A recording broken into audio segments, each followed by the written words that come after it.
when we huddled, I said, we're going at Aaron, boys. Anybody got a problem with that?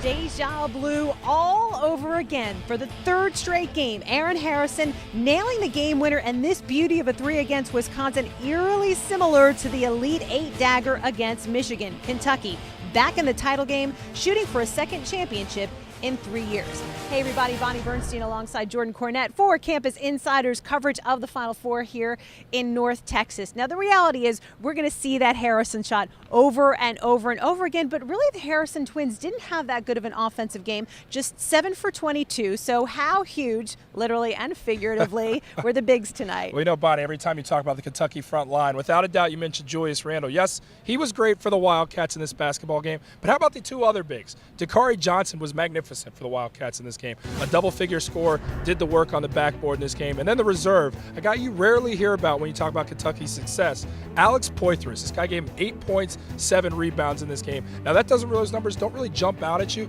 but how active he was, the energy, the boost he gave them off the bench. He simplified the game, a couple alley-oop dunks. The guy's magnificent, the best athlete on the floor when he's out there. Really simplified the game and played strong basketball, giving them that boost. When we get down 10, it's amazing how we play. We're not real good up 10. But for some reason, down 10, they grow hair on their neck. And all of a sudden, they're like, who are these guys? And again, there's constructive criticism, and then there's destructive criticism. They got that kind.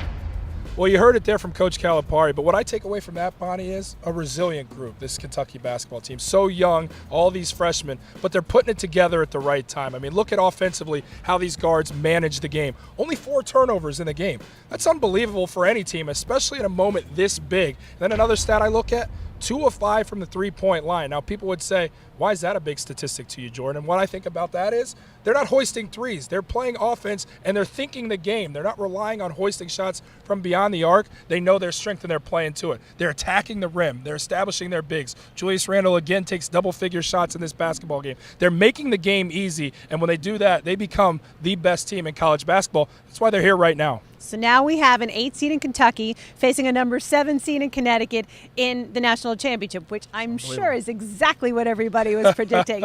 We're going to have full analysis on our final Who's Got Next of the NCAA tournament, Kentucky and the Huskies. Check it out on CampusInsiders.com.